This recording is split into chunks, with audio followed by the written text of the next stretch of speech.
안녕하세요, 여러분. 소울 스토리타임에 오신 것을 환영합니다. 오늘부터 레나 존스 작가의 미스터리 추리 시리즈 에거사 오들리 1 비밀 열쇠를 시작합니다. 13살 소녀 에거사 오들리. 그녀에게는 특별한 재능이 있습니다. 바로 누구도 풀지 못한 수수께끼를 푸는 능력이죠. 하지만 이번에 그녀가 마주한 비밀은 생각보다 훨씬 거대합니다. 과연 에거사는 비밀 열쇠의 진실을 찾을 수 있을까요? 지금 함께 그 모험 속으로 떠나볼까요? 시작합니다. 11장. 저주의 환영.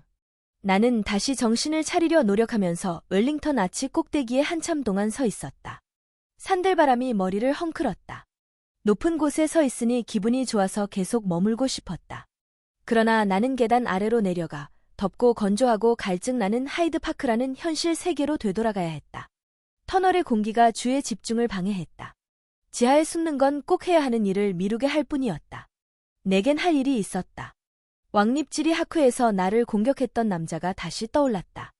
생각만 해도 무서웠다. 나는 종마 4마리가 이끄는 전차를 조종하는 평화의 천사 조각상을 다시 올려다보았다. 돌계단을 내려와 공원으로 가면서 고난에 맞서는 용기를 생각했다.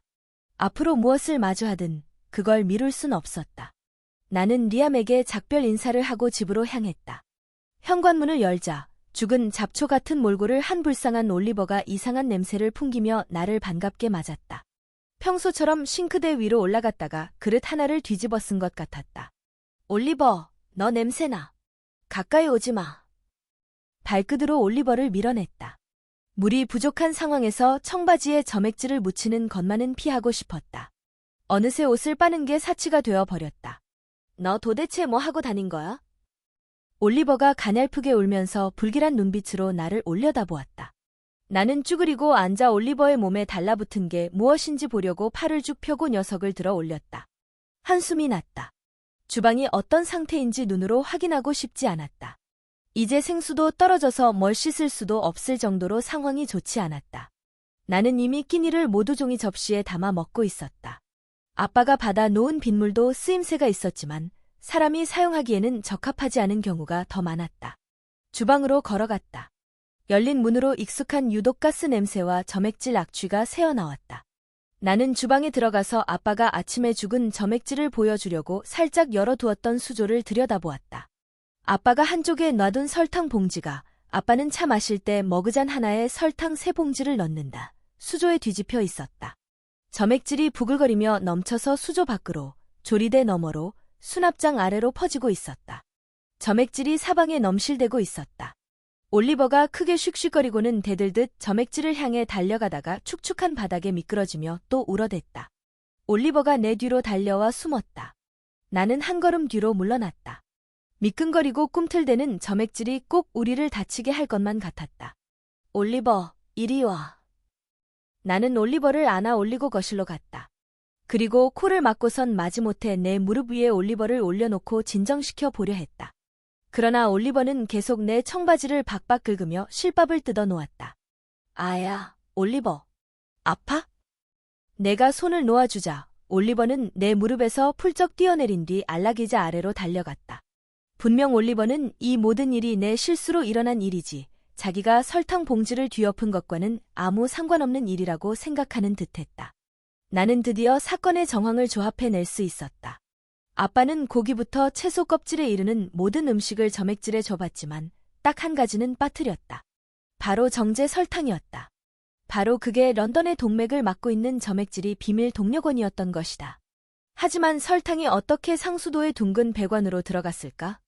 나는 소매를 걷고 주방으로 간 뒤 창문을 활짝 열고 청바지를 걷어 올렸다. 점액질이 조류는 성장을 멈췄고 거품만 조금 일었으며 표면의 공기가 풍선껌처럼 부풀어 올랐다. 좋아. 좋은 밤 보내라고 인사해줘, 점액질 씨. 치즈 샌드위치를 그릴에 넣어 구우려는데 아빠가 귀가했다. 이게 무슨 일이지? 아빠는 내 뺨에 키스하고 지금은 텅 비어버린 수조로 걸어갔다. 올리버가 아빠 설탕 봉지를 뒤집었어요.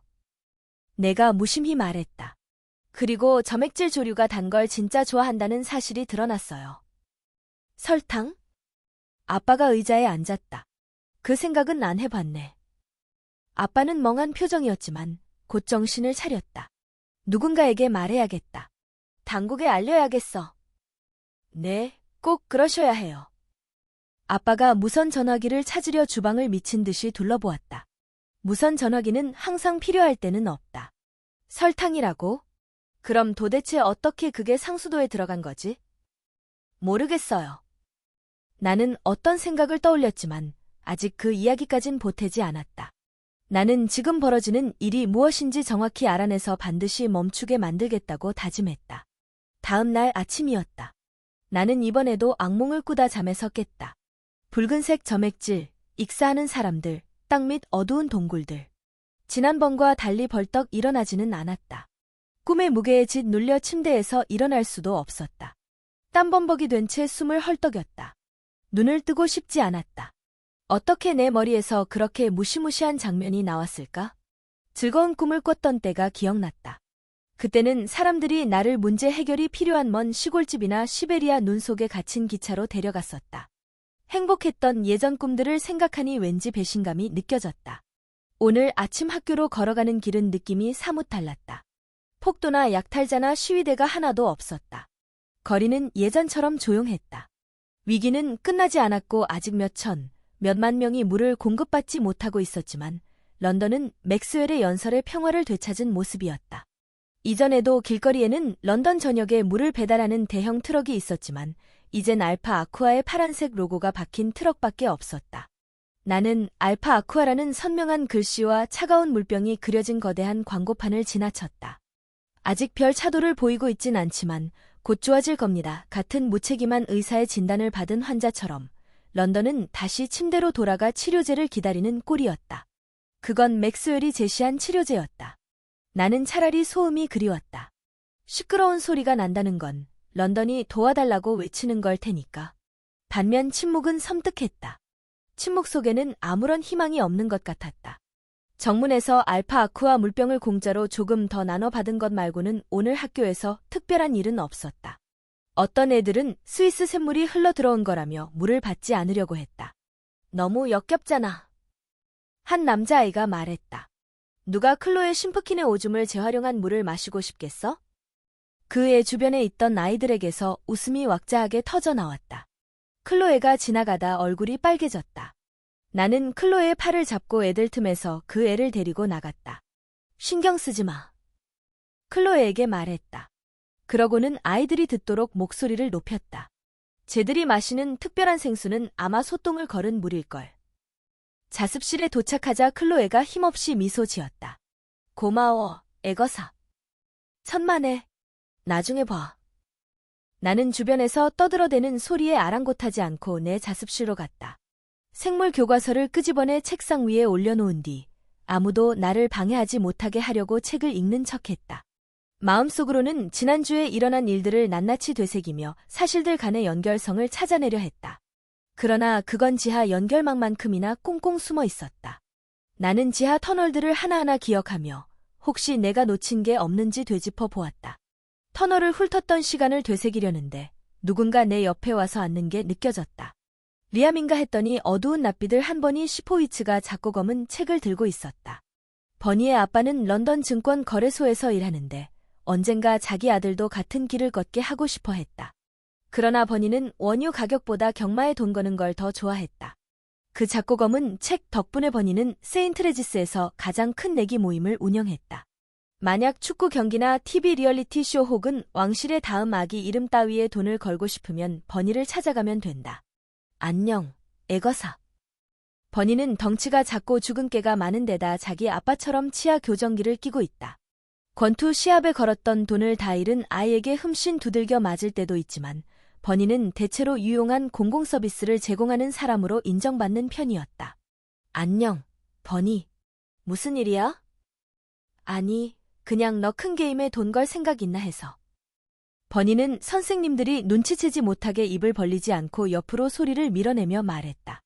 뭔가 수상하게 여긴 선생님이 검은 책을 몇 번 압수한 적이 있었는데 책에는 선생님들로서는 절대 판독해내지 못할 작고 아리송한 공식들만 가득 적혀 있었다. 버니는 그게 수학과외 수업에 필요한 거라고 선생님들에게 거짓말하곤 했다. 난 안 할래. 물어봐줘서 고마워, 버니. 괜찮아. 버니가 일어서려고 했다. 그러다 내가 갑자기 그 애의 팔을 잡고 아래로 끌어당겼다. 문득 어떤 생각이 떠올랐기 때문이다. 아야, 왜? 레스키 선생님이 버니가 내는 소리를 듣고 신문을 읽다 말고 위를 올려다보았지만 우리 둘 다 생물 교과서를 펴놓고 공부하는 걸 보더니 다시 신문으로 눈길을 돌렸다. 버니, 너 주식 거래 잘하니? 버니가 무슨 소리냐는 듯 탄식을 했다. 내가 주식 거래를 어떻게 모를 수 있겠어? 아빠가 입만 열면 그 소린데. 그럼 알파 아쿠아도 잘 알아? 그물 회사?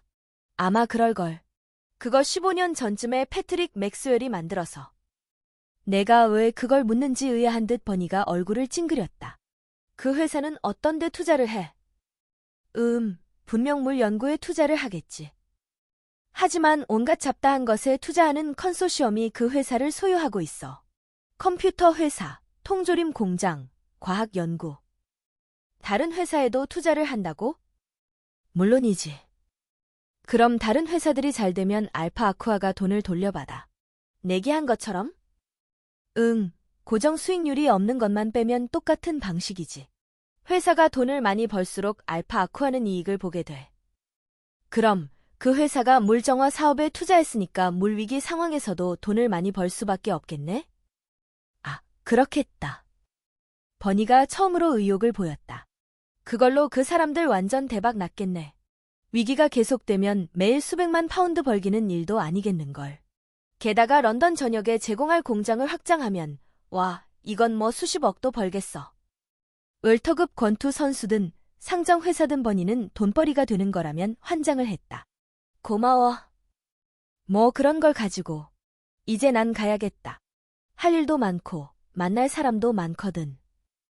버니는 내게 생각할 거리를 주었다. 뭔가 계속 신경이 쓰이고 찝찝하긴 한데 그게 뭔지 파악이 되지 않았다. 마치 겁 많은 동물처럼 너무 빨리 잡으려 하면 도망가 버릴 것만 같았다. 가까이 다가오게 하려면 주변에 아무도 없는 척해야 했다. 나는 생물 교과서를 내려다보며 누구도 방해하지 않도록 공부에 열중하는 척했다. 아무 페이지나 폈는데 마침 혈당에 관한 장이 나왔다. 마음은 콩밭에 둔 채 지문을 읽기 시작했다. 혈액 속 당분의 수준이나 농도는 인슐린을 포함한 호르몬에 의해 조절된다. 몸이 혈당량을 조절할 수 없는 상태를 당뇨라 부른다. 자습 시간이 끝나는 종이 울리자 애들은 1교시 수업을 들으러 가기 시작했다. 종소리 덕분에 막혀있던 뭔가가 풀리는 느낌이었다. 조절되지 않는 혈당 수치. 그거다. 문이 꽝 닫히는 바람에 번쩍 정신을 차렸다. 레스키 선생님을 포함한 대부분이 교실을 떠났지만 누군가 아직 남아있었다. 내가 자리에서 일어나자 자물쇠에 열쇠를 넣어 돌리는 소리가 났다. CC 멤버 3명 중 사라 레스본과 루스 메스터스가 문에서 멀어지고 있었다. 사라는 차분하고 계산적이다. 사라의 충성스러운 하인 루스는 내 콧대를 꺾을 준비를 하고 있었다. 안녕, 에거사. 사라가 옅은 미소를 지으며 인사했다. 원하는 게 뭐야? 내가 물었다. 걔네들의 태도가 위협적이었지만 나는 겁이 나기보단 조급했다. 다른데 정신을 뺏길 시간이 없었다. 갑자기 나는 숨을 죽였다. 교실에는 CC 멤버 둘밖에 없었다. 셋이 아니라 하나가 없었다. 브리아나는 어딨지? 학교에 걸어올 때도 없었는데 지금 이곳에도 없다. 원하는 게 뭐야? 루스가 가까이 다가서며 노래하듯 내 말을 따라했다. 넌 항상 질문이 많아. 안 그래, 에거사? 아이처럼 항상 묻고 난리야. 얼. 루스가 한 걸음 더 다가왔다. 그게 바로 우리가 원하는 거야. 에거사 오드볼한테서 더는 질문을 받지 않는 것. 머리가 팽팽 돌았다. 너무 빨리 돌아가서 미처 따라잡기도 어려웠다. 한 가지 질문이 머릿속에서 번뜩이고 있었다. 근데 브리아나 어딨어? 이봐. 또 질문이야. 사라가 말했다. 젠적의 병이야. 루스가 말했다. 부디 전염이 안 되면 좋으련만. 사라가 짐짓 걱정하는 표정을 지었다. 브리아나 어딨는지 알아? 내가 다시 물었다. 사라가 몹시 짜증난 듯 한숨을 쉬었다. 몰라, 오드삭스. 오전 내내 전화도 안 받아. 솔직히 말해서 걘 너무 까칠해. 내가 자기 이상한 사진 한 장 올리기밖에 더 했어? 나는 사라가 하는 말을 더는 듣지 못했다. 이미 문으로 달려가고 있었으므로. 야! 루스가 소리를 지르며 나를 쫓아왔고 난 그 애가 빨리 오지 못하게 의자와 책상을 흩어놓았다. 아직 너한테 할 말 다 안 했어. 난 너희들과 더는 할 말 없어. 내가 이를 악물고 말했다. 문을 열어 자물쇠에 달린 열쇠를 쥐고선 루스의 소나기에서 가까스로 벗어나 그 애의 얼굴에 대고 문을 쾅 닫았다. 손잡이가 돌아갔지만 열쇠를 든 내가 빨랐다. 얼른 문을 잠가 버렸다. 루스는 그 호리호리한 몸에서 나오리라고는 상상할 수 없을 정도의 괴력을 발휘해 온몸으로 문을 쾅쾅 쳐댔다. 나는 안도의 한숨을 쉬었지만 자축하고 있을 시간이 없었다. 브리아나가 무사하다는 걸 확인하는 게 CC 멤버 둘에게 맞지 않는 것보다 더 중요했다. 나는 재빨리 생각을 정리했다. 자습 시간이 끝났기 때문에 이제 학교의 문이 모두 닫힐 터였다. 세인트 레지스의 평범한 도주로를 택하기에는 시간이 없었다. 플랜 Z를 가동해야 했다. 지금은 1교시이므로 리암은 정보통신 기술 수업에 들어가 있을 것이다. 성큼성큼 걸어가 문을 두드렸다.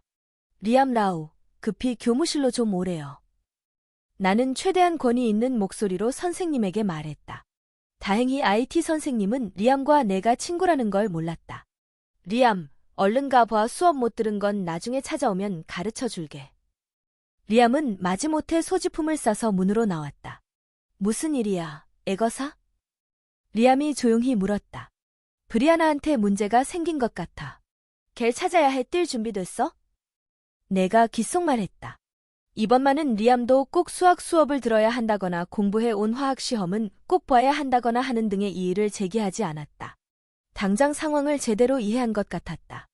리암이 고개를 끄덕였다. 나는 반대편 벽으로 가서 신발을 벗고서 별표 블록힐로 화재 경보기에 유리판을 쳤다. 곧 유리가 박살이 나면서 경보가 울리기 시작했다. 별표 투박한 일자형 하이힐. 교실 문과 교문이 자동으로 열리자 나는 신발을 도로 신었고 우리는 달리기 시작했다. 리암과 나는 학교 건물에서 들려오는 성난 외침을 무시하고 열린 문을 통과했다. 리암 라우, 애거사 오들로. 당장 돌아와라. 내 말 들리니? 하그레이브 교장이었다. 나는 교장 선생님에게 이미 미운 털이 박혔으므로 잃을 게 별로 없었다. 반면 리암은 모범생이다. 나는 리암에게 미안하다고 말하고 싶었지만 숨이 차고 갈비뼈에 찌르는 듯한 통증이 느껴져 하지 못했다. 리암은 평소에 규칙적으로 배드민턴과 테니스를 쳐서 이 정도 뛰는 것쯤은 문제도 아니었다. 리암이 뒤를 돌아보고는 내가 한참 뒤처져 있는 걸 보고 버스 정류장에 기댄 채 나를 기다려 주었다. 내가 가까이 가자 리암이 옆으로 오며 말했다. 나 데리러 와줘서 고마워, 애거사. 리암이 환하게 웃었다. 내가 없으니 재미가 별로 없더라. 우리 이제 어디가? 나도 잘 모르겠어. 사라 레스본 말로는 브리아나가 하루 종일 전화를 받지 않았대. 그래도 우리가 한 번 더 전화해서 확인해보자. 난 걔 전화번호 몰라. 리암이 어깨를 으쓱했다. 내가 알아.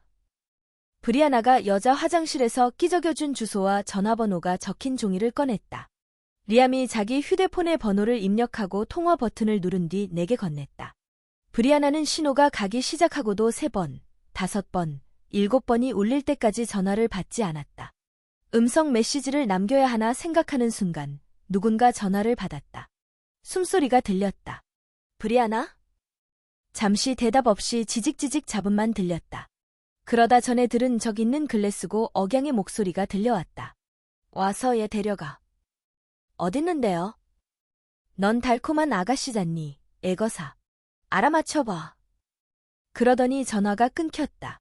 리암에게 휴대폰을 다시 건네는데 눈 뒤가 얼음을 만진 것처럼 따끔거렸다.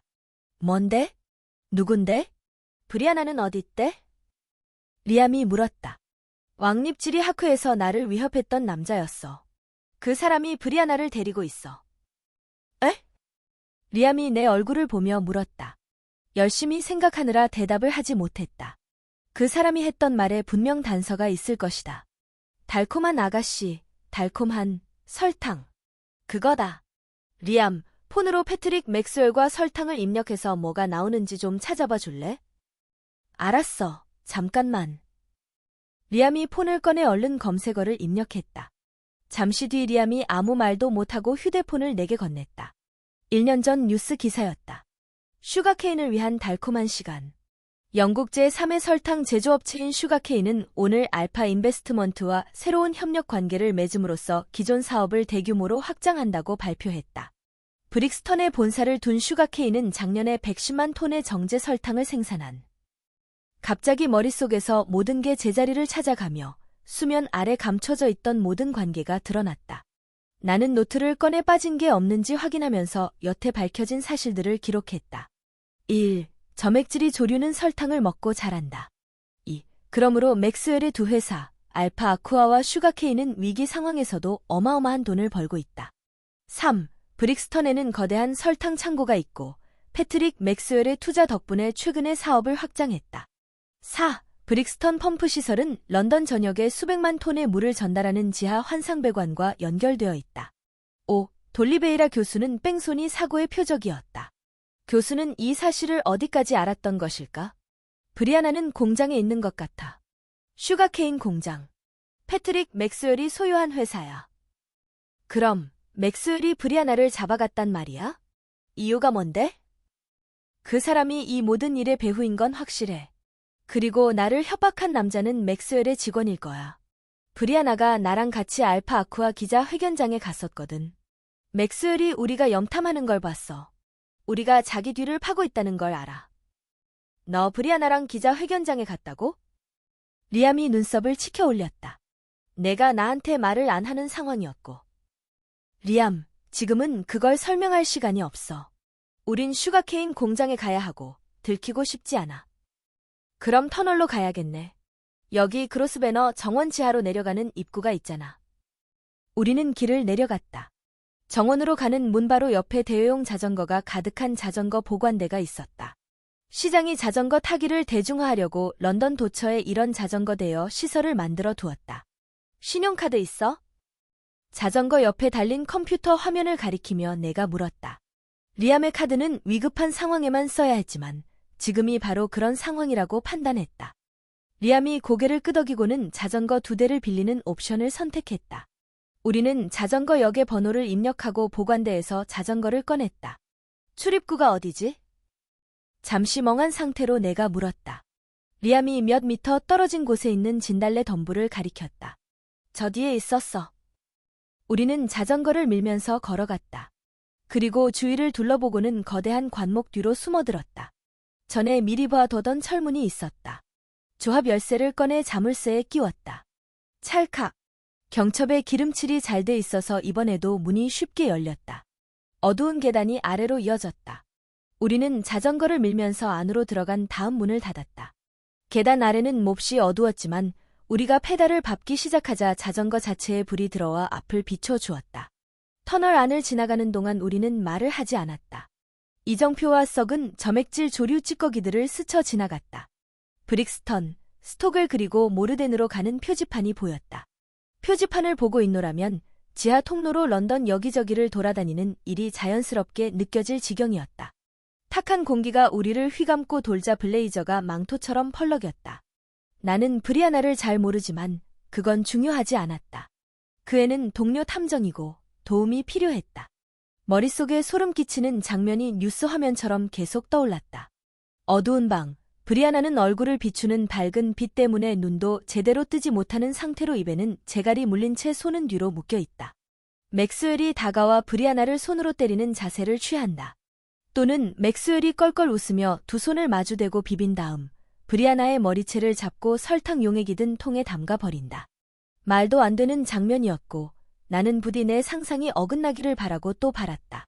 적어도 시원한 지하 통로에서 자전거를 타는 일이 햇빛 쨍쨍한 도로에서 뛰는 것보다는 쉬운 일이었다. 앞으로 나아가기가 한결 부드러웠다. 우리는 땅 위에서 달리는 것보다 훨씬 더 빠른 속도로 오래된 수도의 비좁은 거리를 나아가고 있었다. 이따금 머리 위에서 사이렌 소리가 들리거나 가까운 곳에서 물 흐르는 소리가 들렸다.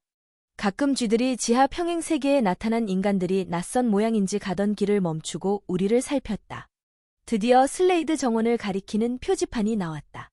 브릭스턴의 거에 닿은 모양이었다.